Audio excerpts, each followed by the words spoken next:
asalaamaaleykum mbokk yi déglu dal leen ak jàmm. njiitu réewum Sénégal di Macky Sall daal dinañu koy jébbal conclusion yi nga xam ne moom moo jógee ci lañ doon waxtaanee jëmale ko ci wàllu dialogue national. autolikaay bii di Sud Quotidien du ñu xamal ne ci lu tolloog ñaar téeméer ñu tegal juróom-ñaar fukki recommandation la ñu daal di teg ci taabalu njiitu réew mi moom ci boppam mu daal di rafetlu nii nga xam ne la liggéey gi doxee. mu daal di ci yokk di xamle ne ci wàllu dialogue boobu amul kenn koo xam ne da nga jógee ca bitim réew ngir daal di ñu koy forcer wala boog nga daal di ñuy junj ngir ñu daal di koy def. ay doomu réewum Sénégal ñoom ñoo toogal ci seen bopp jël décision ne dañuy toog waxtaan. mu daal di gis njiitu réew mi ne am na ñu bàyyeekoo fépp ngir war a mën a bokk ci wàllu ndaje boobu mu koy rafetlu di delloo njukkal ñi nga xam ne kon ñoom ñoo ci bokk rawatina ñi bokk ci biir l'opposition bi. njiitu réewum Sénégal di Macky Sall ba léegi ci biir colikaay bii di Sud Quotidien di xamle ne dina def kéemtalaay kàttanam ba lépp loo xam ne kon dafa daal di fësee ci wàllu dialogue boobu ñu xool naka la ñu koy dëggalee bu jaree sax ñu woo ci ni mu gën a gaawee waa assemblée nationale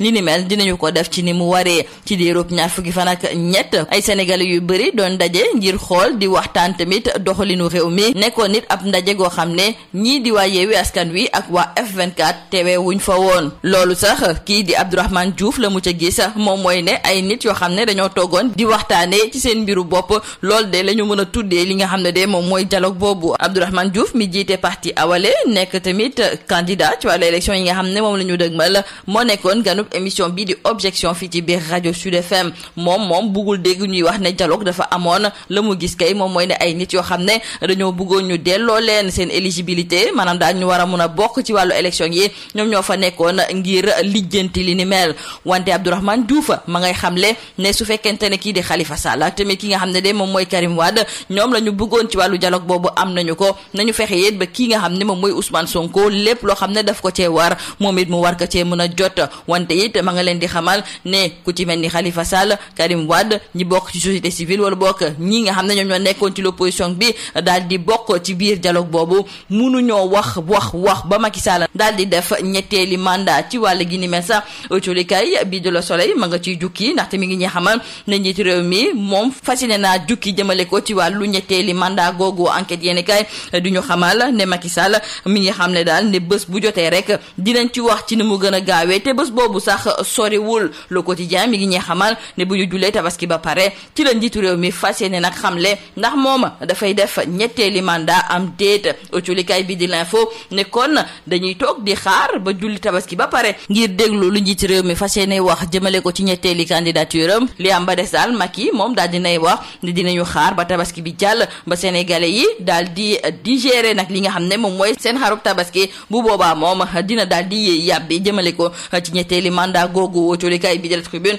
moom li ko wóor ba wóor moom mooy ne Macky Sall dina daal di xamle ne dafay déposer candidature am ci wàllu élection présidentielle bi nga xam ne moom la ñu dëgmal. en tout cas faaw ñu xaar ba njiitu réew mi daal di dellu si waat fii ci biir réew mi ngir fas yéene nag yi yàbbi jëmale ko ci wàllu ñetteeli mandat boobu ndaxte autolikaay bi di L'As mi ngi ñuy xamal ne njiitu réew mi daal di nay joxe daje après tabaski bi te fu mu nekk ni sax dem na ca Makkatal Mukarram ngir daal di fay amal hajj ci xew-xew yi nga xam ne nag moom moo fi amoon ci ndoxteelu weeru juin. autolikaay bii di réew mi quotidien moo ñuy xamal ne njiitu réew mi nee na képp koo xam ne danga ci dugal sa loxo bu la yeboo nga xam ne ay daan dinañu tegu ci sa ndodd ndaxte li nga xam ne moom lañ fi jot a am mun nañu wax sax ne ay acte terroriste la. autolikaay bi di Les Échos di xamle kon li xew benn fan ñaari fan ak ñetti fan ci weeru juin loolu moom njiitu réew mi àndu ci tey àndu ci ëllëg te ma ngay xamle ne dina ci xartànku tubéyam ba ay jëf yu ñu mel dootuñ fi amati. yor wi moom ma ngay ñëwaat ci wàllu dialogue boobu nga xam ne moom lañ fi doon amal moom dialogue sax la ko daal di tuddee maanaam daal ay nit yoo xam ne dañoo toog ngir waxtaanee naka la ñuy mën a def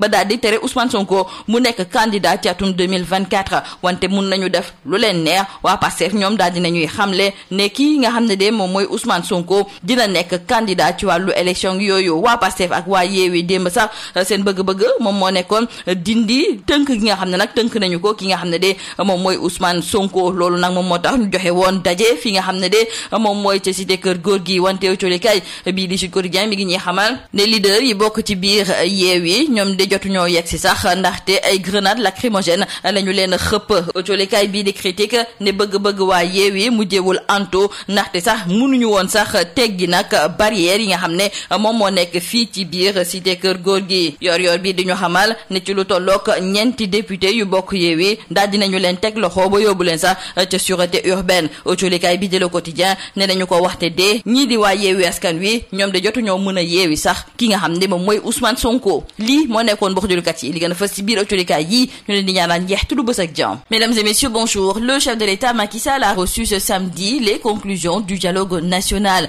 Et le chef de l'État Macky Sall, nous disent nos confrères du journal Sud Quotidien, a adressé ses félicitations aux membres de l'opposition qui ont pris part au dialogue national lancé le 31 mai dernier. Et retenons entre autres avec nos confrères du journal Sud Quotidien qu'au total 270 recommandations ont été soumises aux autorités. Concernant le dialogue politique, nos confrères du journal Sud Quotidien écrivent que sur les 8 commissions mises en place, celle concernant la politique a connu plus de difficultés. 9 fois, nous avons buté sur des difficultés, mais à la fin des travaux, elles ont été aplanies. Sur 16 termes de référence, 12 ont fait l'objet d'accord, 4 autres n'ont pas fait l'objet d'accord, a indiqué le président du comité de pilotage du dialogue national, Moustapha Niasse.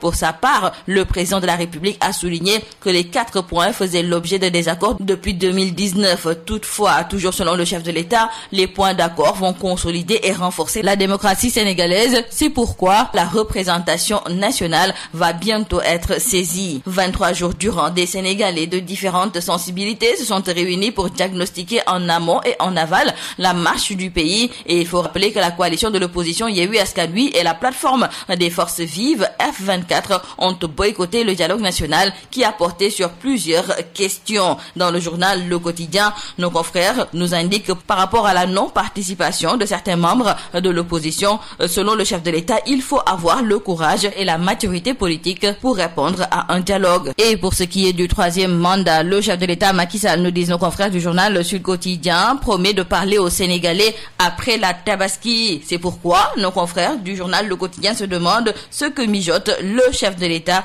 qui maintient le suspense selon nos confrères du journal L'Info. Macky Sall promet donc de répondre sur la question de la 3e candidature et ce sera après la Tabaski, le temps de permettre aux Sénégalais de bien consommer et digérer leur viande. Dans le Peuple quotidien, nos confrères nous parlent également de ces promesses fermes du président de la République qui parlera donc de son mandat après la Tabaski. Mais qu'à cela ne tienne, nos confrères du journal Tribune, eux, sont convaincus que Macky va bel et bien déclarer sa candidature. Pour en revenir au dialogue national, Abdourahmane Diouf, le président du parti Awalé, déclare que ce qui s'est passé le 31 mai au palais présidentiel, c'est un arrangement entre amis. C'est des petits arrangements entre amis, a déclaré Abdourahmane Diouf dans l'émission Objection de la radio Sud FM. Abdourahmane Diouf est convaincu que certains membres de l'opposition sont allés chercher leur éligibilité à travers ce dialogue. Ils sont allés chercher entre les mains du président de la République la mise en œuvre des prérogatives que la Constitution et la loi permettent. Toutefois, il rappelle qu'Ousmane Sonko est condamné pour un délit, même s'il n'a pas épuisé ses recours.